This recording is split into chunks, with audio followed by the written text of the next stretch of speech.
Shalom, shalom, lekulam. Espero que todos vocês estejam bem. Vamos continuar o nosso estudo sobre o livro da formação Sefer Yetzirah. Capítulo 1, verso 7. Vamos continuar de onde paramos. O homem tem, então, uma vantagem sobre o anjo.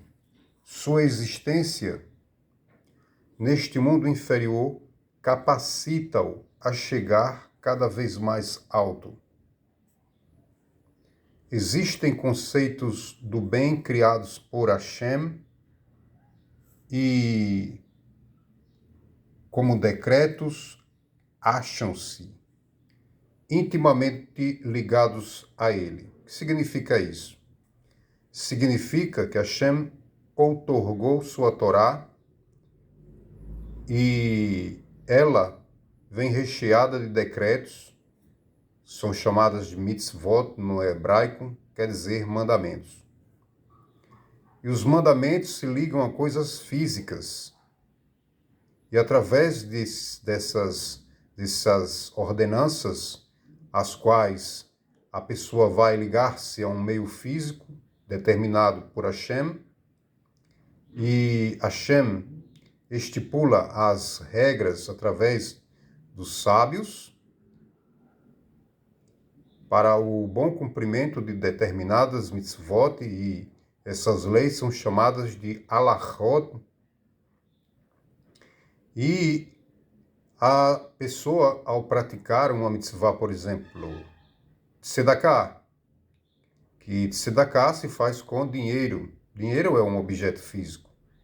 E quando a pessoa estende a mão e ajuda uma casa de estudos, por exemplo, uma yeshivá, ela acaba por ligar-se ao Criador que deu aquela mitzvah. Quando Hashem nos outorgou os mandamentos através de sua vontade, quando nos ligamos a essa vontade por meio do cumprimento de mitzvot, então nós nos ligamos àquele que deu a mitzvah, a saber, o Criador. Então, a pessoa, o homem, tem, então, uma vantagem sobre o anjo. O anjo não pode cumprir mitzvot. O anjo, ele tem um cabedal de conhecimento, tem uma área de atuação ampla, é verdade. No entanto, ele é estacionário naquela missão. Por exemplo, quando Hashem mandou os 3 anjos para a casa de Abraão, esses 3 anjos eram Rafael, que é o anjo da refuá, da cura, porque Abraão tinha feito a circuncisão, e então Hashem mandou o anjo para que Abraão fosse curado, já que ele era um homem idoso. Um outro anjo era Gabriel, que iria executar vingança em Sodoma, destruindo Sodoma. E um terceiro anjo, Michael, que iria salvar a família de Lot. Então, cada anjo tem a sua missão. E um anjo não pode entrar na missão do outro. Por exemplo, Rafael não poderia entrar na missão de Gabriel e nem Gabriel na de Michael. Então, cada anjo tem a sua esfera de atuação. E não podem elevar-se acima daquela esfera de atuação. São estacionados naquele nível pré-determinado pelo seu mestre, o Ribono Shel Olam. Abençoado seja. Sua existência neste mundo inferior capacita-o a chegar cada vez mais alto. Então, o homem, nesse sentido, ele tem a capacidade de evoluir e chegar a estar entre os anjos. Existem conceitos do bem criados por Hashem e, como decretos, os mandamentos, estatutos, Hukim, Mishpatim, são aspectos da Torá, o Hukim, decretos suprarracionais, que a gente faz mesmo sem saber os motivos implícitos. Faremos e depois entenderemos. E os aspectos de Mishpatim, que são aquelas leis civis em que tem uma atuação entre correligionários. Intimamente ligados a ele.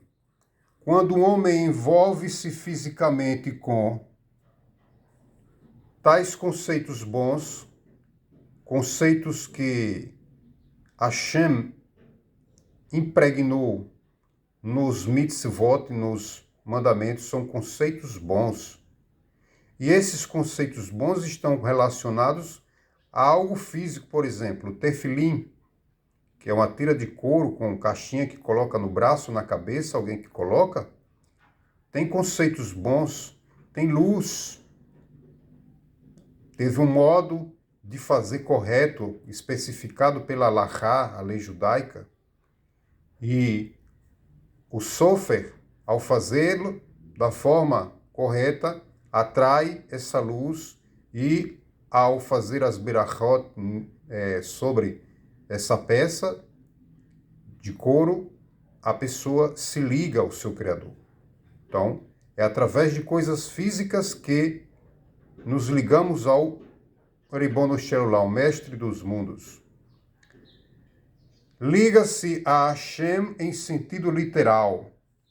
Alcança, desse modo, uma aproximação que nenhum anjo pode jamais almejar. Assim o é para todas as 613 mitzvot da Torá, tanto as negativas como positivas. Esta é a diferença fundamental entre o homem e o anjo. Um anjo é fixado para uma estação espiritual e não tem meios para elevar-se. Assim, quando o profeta fala de anjos, diz: ao redor dele, de quem? De Hashem, estavam os serafins. Então, o verbo estavam. Vamos ver o que significa o verbo estavam. Isso consta em Yeshaiá 6:2. Os anjos são descritos como estando estacionários. Estavam estacionados naquele nível. Eles não podiam decrescer dele, nem ascender dele, mas ficar como um carro que estaciona e fica ali por um determinado período. Só uma metáfora, uma alusão. Estacionários, eles estavam estacionados naquele nível, não podendo ascender acima desse nível. Diferentemente do homem, que pode elevar-se e está até entre anjos. Mas quando Hashem fala com o homem, diz-lhe: se andares nos meus caminhos. Quais são os caminhos de Hashem? 32 caminhos, a saber 10 sefirote e 22 letras, perfazendo 32. 10 mais 22, 32. E esses caminhos são encontrados através da combinação de letras, visto que tem 22 linhas, entre cada sefirá e sefirá tem uma linha, perfazendo 22 linhas, e cada uma dessas linhas há uma letra específica do Aleph Beit. E, quando permutadas entre si, Hashem combinando cada letra, ele escreve o texto da Torá, desde Bereshit, Gênesis, até Devarim, Deuteronômio. E aí, então, a luz do abençoado é contida no Sefer Torá, como Hashem ordenou a Moshe que fosse escrita. E havia 10 mandamentos na pedra, tipificando as 10 sefirote, e o Sefer Torá, que traz não só o texto, mas traz também a vontade do Criador através das mitzvot, dos mandamentos da Torá. Dar-te-ei para te moveres entre aqueles que aqui estão. Olha só, dar-te-ei quem? As mitzvot, dar-te-ei um lugar. Como que a gente vai conseguir esse lugar? Cumprindo o mitzvot, dar-te-ei um lugar para te moveres entre aqueles que aqui estão, a saber, os anjos. Zahariá 3, verso 7. Hashem estava mostrando ao profeta uma visão de anjos estacionários e falando que ele poderia chegar a mover-se entre eles, entre os anjos.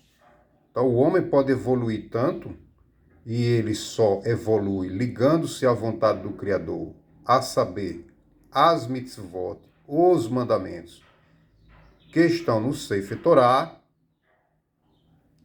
procurando entender a vontade de Hashem, de como observar certinho cada mitzvah, de acordo com o que foi estipulado na Halachá, na lei judaica. Então a pessoa vai subindo uma escada de nível em nível até chegar a estar entre os anjos.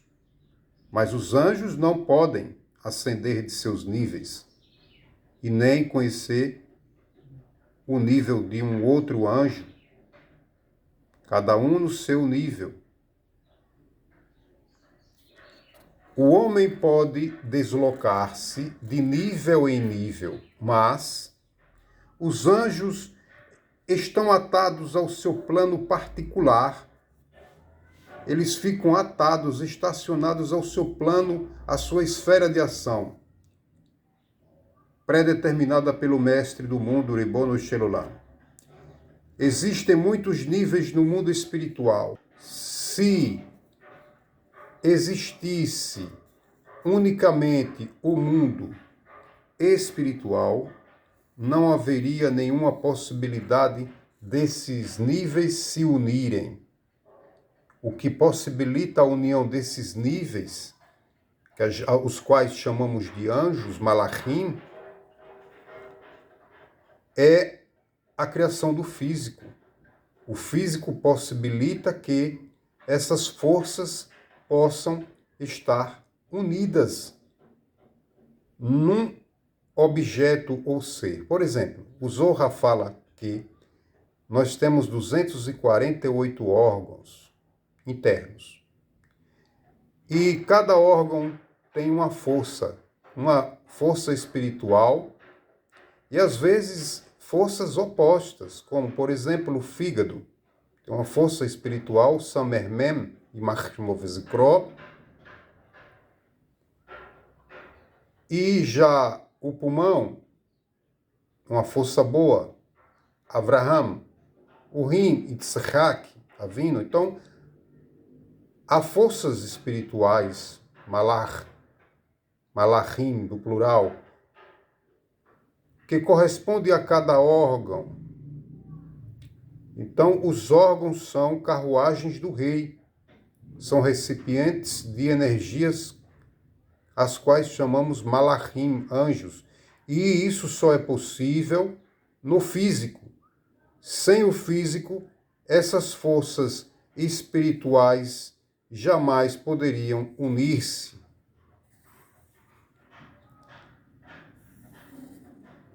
A única coisa que possivelmente pode unificar estes níveis é sua relação com o mundo físico. Por conseguinte, para alcançar os máximos níveis de santidade, o homem deve fazer-se parte do mundo físico.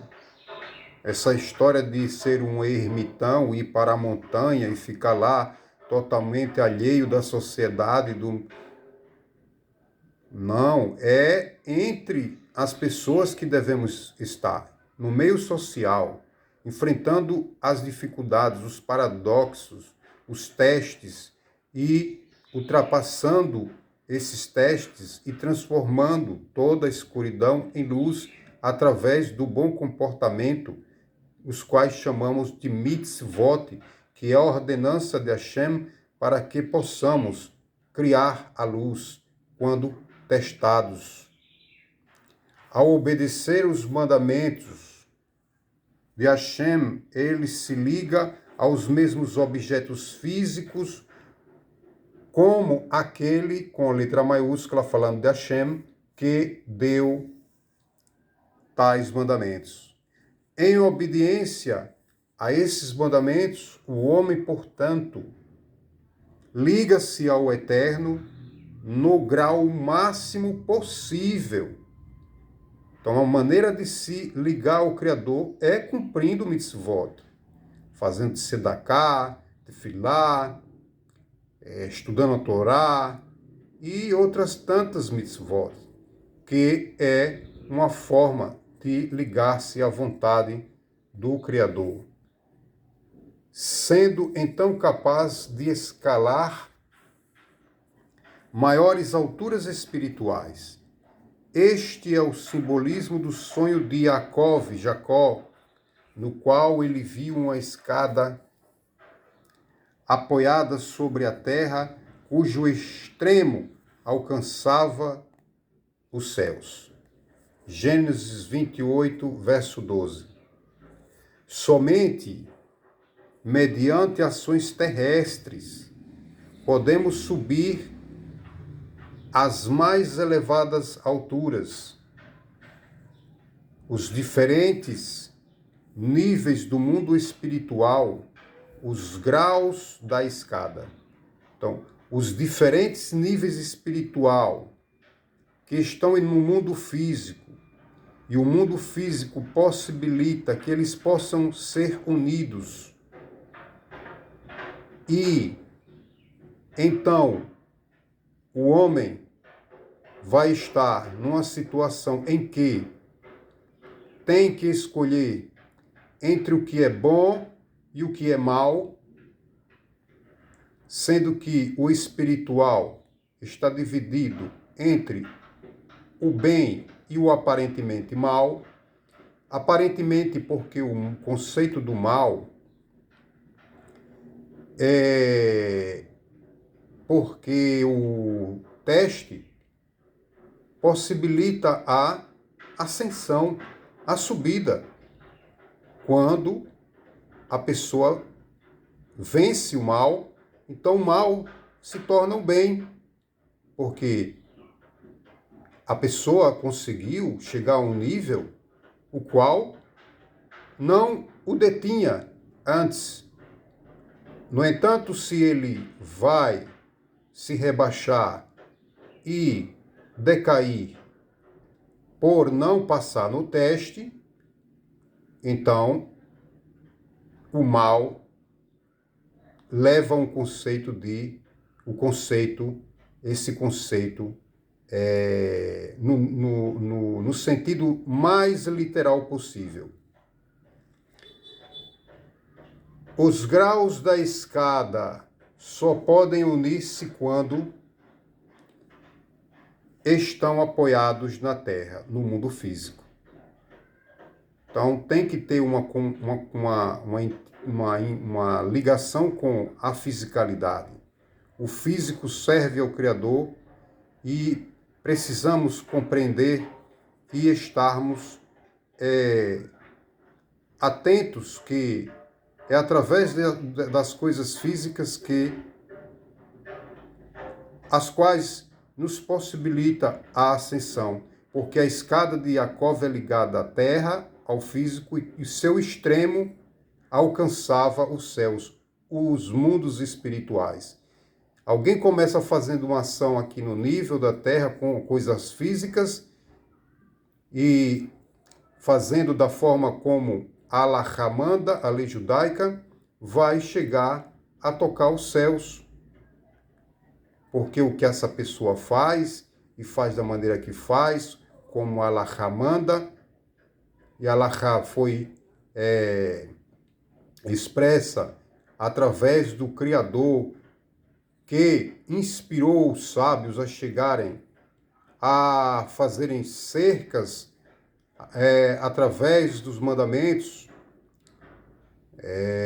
Existem os mandamentos de Oraita, mandamentos explícitos na Torá, e os Derabanan, que são os mandamentos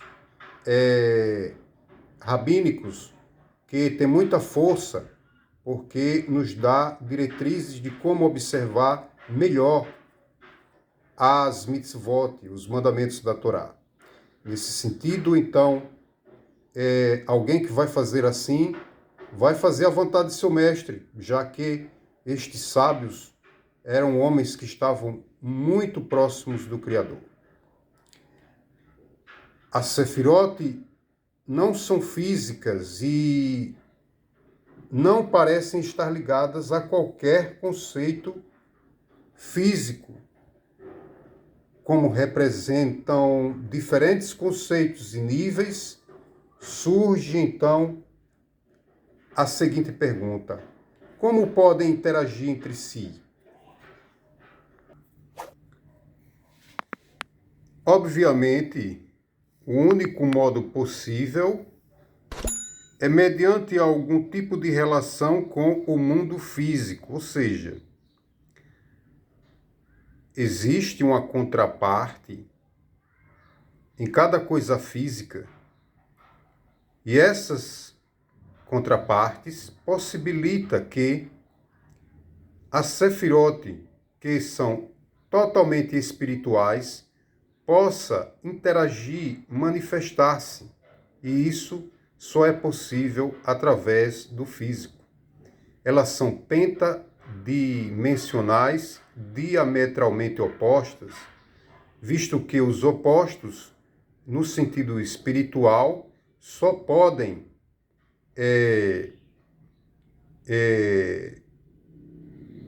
manifestar-se no físico. O físico possibilita essa manifestação e interação dessas forças espirituais. Só quando duas Sefirot se unem em interação com o mesmo objeto físico, podem também interagir entre si. Por isso, os cabalistas empreendem um grande número de atividades físicas com a intenção principal de unificar a Sefirot. Então, as Sefirot são entidades espirituais. E como tais, só se manifestam através de suas contrapartes no mundo físico, a saber, como explicamos, que no corpo do ser humano tem uma contraparte para cada sefirá. Na cabeça temos a Chabad, que nós chamamos de Mohin, mentalidades, que é Rochma, Binah e Da'at. Isso são mentalidades, por estarem na cabeça. No braço direito, Hesed, esquerdo, Gevurah, o peito, no centro do peito, no coração, Tiferet, perna direita, Netzach, perna esquerda, Hod, e no órgão reprodutor masculino, Yesod, e no feminino, Malchut. Então, o corpo do homem, nesse sentido, um recipiente para tais domínios, chamadas Sefirot. Outro modo de unificar Sefirot é mediante os nomes divinos. Isto é especialmente efetivo com o tetragrama Yod He Vav He. O que vai explicar aqui é o seguinte: segundo os cabalistas, a ponta superior da Yod, olha, essa parte mais elevada aqui na parte superior da Yod, representa a Keter, que é a coroa. O restante de Yod representa Chokhmah, sabedoria. Então, o restante da letra, a ponta superior da letra representa a Keter, e o restante da letra representa Chokhmah, sabedoria. A primeira Re do nome Yod, agora aqui, a primeira Re, a segunda letra aqui do nome de Hashem, é Binah, entendimento. E Vav tem um valor numérico 6, que representa 6 Sefirot. E a última Re do nome do Criador, que representa Malchut. Então, o nome de Hashem é um recipiente, por assim dizer, para a essência da Sefirot, que é totalmente espiritual e que se manifesta através de uma letra física, escrita num papel, num determinado papel, ou numa pedra qualquer. No entanto, existe a letra física e existe a letra cintilante, que preenche cada letra hebraica.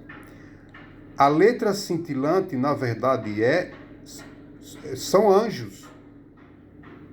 Existem anjos que preenchem cada letra física. Existe a letra física e existe a sua contraparte espiritual, a saber, uma letra cintilante. O que nós vemos aqui, o ponto superior da letra Yod, que representa Keter, Yod mesma, o restante da letra Chokhmah, sabedoria, Re é Binah, entendimento, Vav representa, tem valor numérico, Vav tem valor numérico 6, representa 6 Sefirot de Hesed, bondade, Gevurah, força, Tiferet, beleza, Netzach, vitória, Hod, esplendor e Yesod, fundamento. E a última Re do nome do Eterno, que representa Malchut. Ou seja, no nome do Criador está relacionado às 10 dimensões. Ou 10 dimensões, não, 5 dimensões diametralmente opostas, chamamos de 10 direções. Termo mais adequado para a Sefirot. É fato que este nome pode ser escrito sobre um pedaço de papel onde as letras que representam a Sefirot estão reunidas. Isto serve para unificar a Sefirot. É claro que tem um requisito de quem escreve o nome de Hashem não pode apagar. Escrevi aqui no livro, porque não tenho atenção alguma de apagar Chas v'Shalom. Então, se alguém vai fazer num quadro, não faça a não ser que divida com o hífen e coloque o Yud, por exemplo, bem abaixo, descaracterizando, dando uma forma de descaracterizar o nome, não escrever em forma sequencial. Chas v'shalom. Quando a pessoa faz assim, ela possibilita de unir a Sefirot. Então, ao unir a Sefirot, o que acontece? Vai criar luz, vai gerar luz. É fato que este nome pode ser escrito em um pedaço de papel onde as letras que representam a Sefirot estão reunidas. Isto serve para unificar a Sefirot. Cada Sefirá está associada a uma letra e quando estas ficam fisicamente unidas, as Sefirot podem também interagir. E quando elas interagem entre si, sendo que são 5 diametralmente opostas a 5, como as mãos, como os dedos nas mãos. 5 na direita, 5 na esquerda. E esquerda e direita são forças opostas no corpo humano. Aqui trazendo uma linguagem antropomórfica para compreendermos.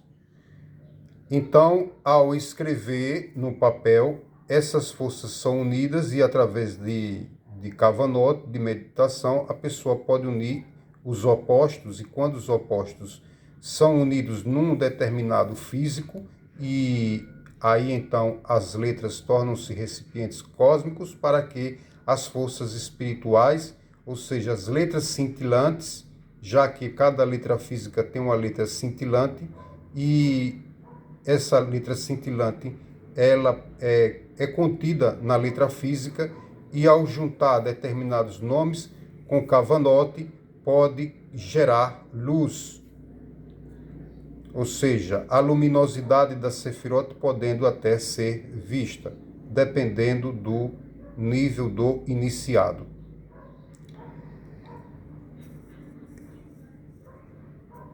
Interações específicas envolvendo a Sefirot podem ser realizadas quando diversos nomes são combinados, nomes sagrados.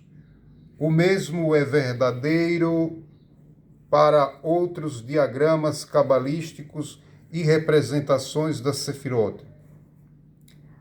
Ainda que as Sefirot tenham sido criadas antes do mundo físico, elas existem em um domínio que está acima do tempo, onde passado, presente e futuro são um.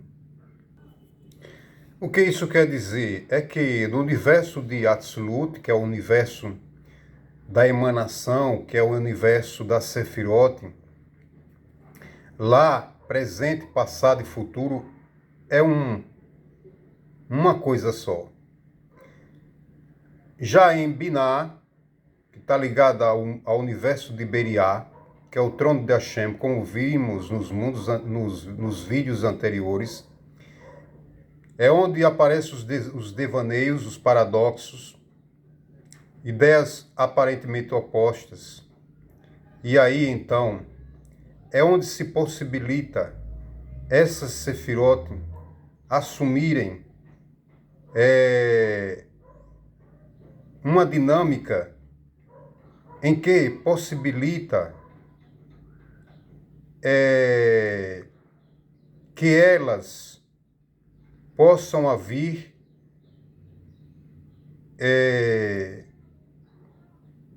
terem, e através do paradoxo,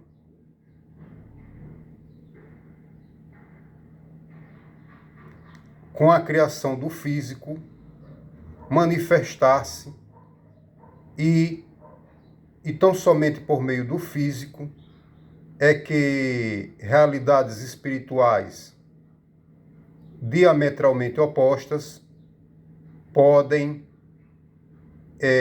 e tão somente pelo físico que comporta tais energias, visto que no mundo espiritual elas não podiam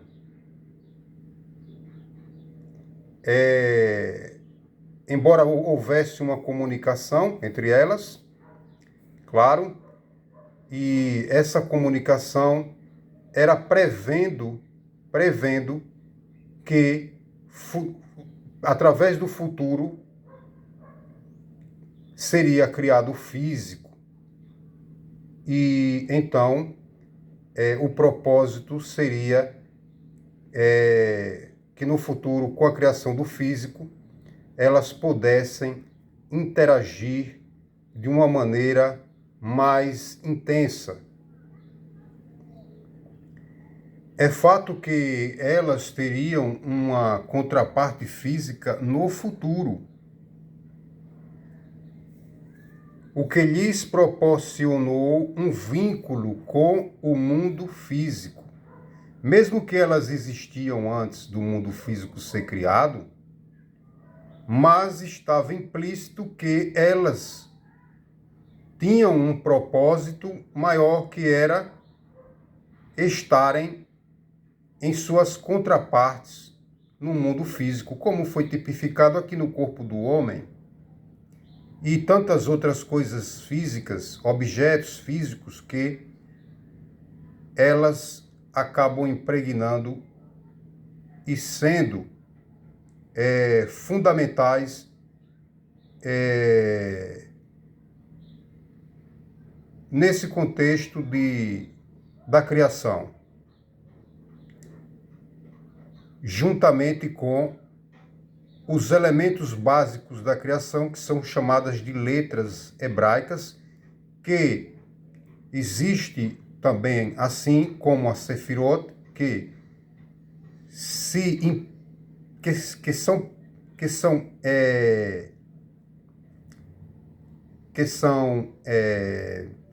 impregnadas, por assim dizer, introduzidas no objeto físico, de tal sorte as letras cintilantes que vão impregnar as letras físicas, imbuindo-as de espiritualidade, de luz.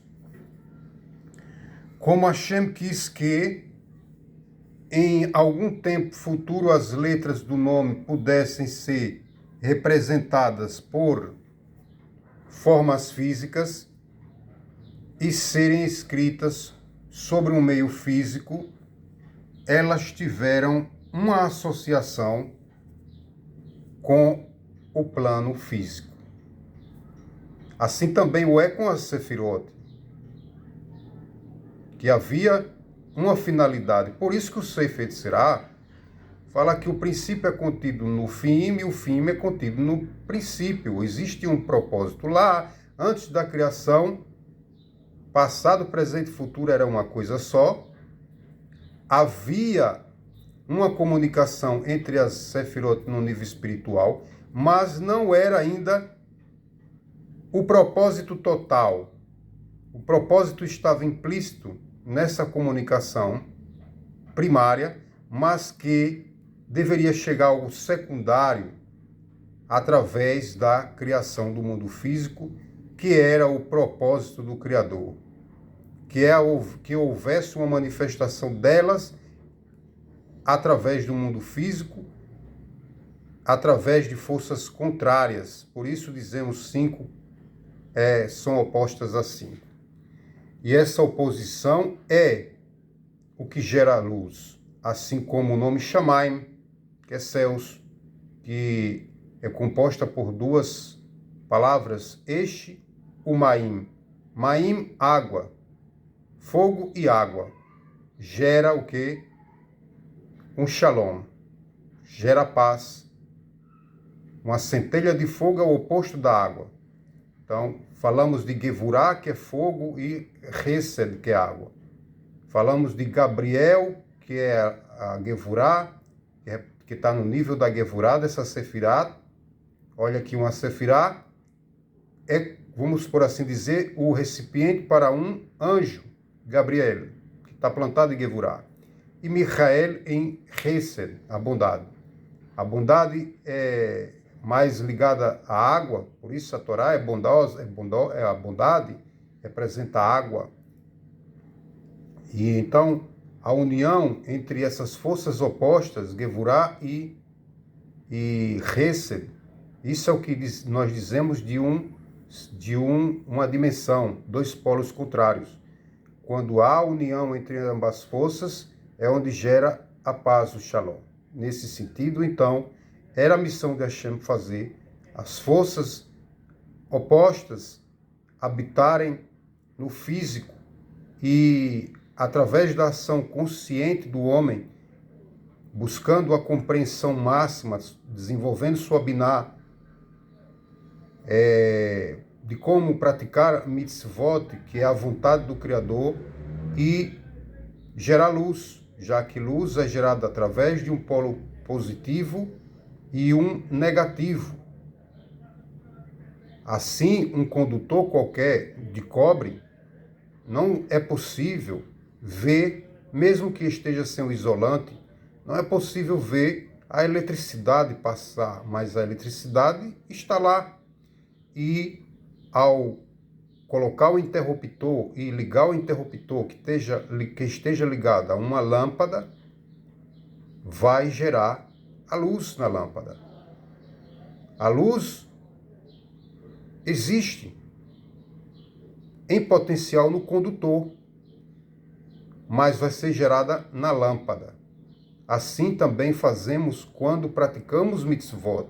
Quando ligamos o interruptor, a lâmpada é acesa, a alma é acesa. A lâmpada, o homem é uma vela, a vela do Criador. Então, quando nós praticamos mitzvot, nós acendemos a nossa alma, ela se eleva, podendo chegar a estar entre os malachim, entre os anjos, que são estacionários. Inclusive, antes da criação do universo físico, o mesmo, então, inclusive vou retornar aqui um pouco mais para ficar compreensível esse assunto. Então, elas tiveram uma associação, elas quem? A Sefirot, né? Com o plano físico, inclusive antes que este fosse criado. Elas já estavam no projeto do Criador. Então elas já tinham uma associação com o mundo físico antes deste mesmo ser criado. Isto permitiu a Sefirot interagirem, inclusive, antes da criação do mundo físico. O mesmo é verdadeiro com relação às outras letras do alfabeto. Não só com o tetragrama, mas com as outras letras, já que cada letra vai escrever o Sefer Torah. A permutação de letra e letra é uma força angelical na Torá, que contendo cada letra uma letra cintilante, a saber, um anjo, já que o anjo habita a coisa física. Quando sofre, faz uma letra, ele faz de um jeito de acordo com a Alahá, para aproximar a santidade e fazer daquela letra um recipiente para essa letra cintilante, a saber, um anjo. Assim como Betsalel, que fez o Mishkan, fez cada coisa e aproximou tanto a Shekhinah, que ficava na tampa da arca. Embora as letras sejam melhor conhecidas tal como são escritas fisicamente, também representam realmente as forças espirituais. Então, as letras são representações de forças espirituais, chamadas anjos, malachim, mediante as diversas combinações das letras, as forças espirituais associadas a elas, os malachim, anjos, são também reunidas em diversas combinações efetivas. Essas forças espirituais constituem as letras com as quais o céu e a terra foram criados. Então veja que o hebraico é algo incrível, maravilhoso. Não é um idioma qualquer, são recipientes da luz divina. De tudo isso, vemos que há um importante vínculo entre físico e espiritual. O metafísico, antes da queda do homem, a saber, Adão e Rava, a matéria física já existia. Sim, que a Torá diz que Hashem fez o homem do pó, e pó é algo físico. No entanto, o físico não era uma matéria tão bruta como o é agora, devido às cascas clipote que escondem essa luminosidade, essa cintilância em cada letra, em cada sefirá, em cada objeto, de modo que não possamos ver o lampejar, o coriscar da sefirot. Nem tampouco vermos a luminosidade de cada letra, implícita em cada letra, saber o malach. Mas antes do pecado não havia essas cascas, então se podia ver o espiritual e o físico como uma entidade, como uma única entidade. Então, a separação através do pecado causou que víssemos o espiritual e o físico como realidades aparentemente opostas. Inclusive, Keter, a mais alta das Sefirot, tem uma representação física na ponta superior da letra Iod. Toda a letra tem sua ponta, seu lugar mais elevado, mais alto. Então, no caso do Iod, aqui em questão, representa a letra Keter, que é a causa. Tudo isso também se relaciona com a nossa discussão anterior, no vídeo anterior, vai lá dar uma olhada, sobre causa e efeito. O nível supremo de Keter, que é a causa definitiva, enquanto o mundo físico é o efeito definitivo. Então, antes do pecado, causa e efeito eram uma entidade única. A realidade era una. O nome do Criador era um. Quando o homem pecou, a parte do Criador, Iá, que são as primeiras letras do nome, Iá, houve uma separação no nome. Iá separou-se de Vav e Rei. Houve uma separação do nome. Querendo dizer que os dois mundos mais elementares, de Yetzirah e Malchut, ficaram, por assim dizer, separados em relação aos mundos mais sublimes de Beriá e Atzilut, tipificado pelas letras de Od, Rei, Vav e Rei. Eu vou deixar aqui na descrição o link do vídeo anterior para que haja uma maior compreensão sobre esse assunto, e você que ainda não é inscrito no canal, vai lá, se inscreve no canal, deixa o seu like que ajuda muito e compartilha este vídeo. Desejo a todos um Shabbat Shalom e uma tarde iluminada.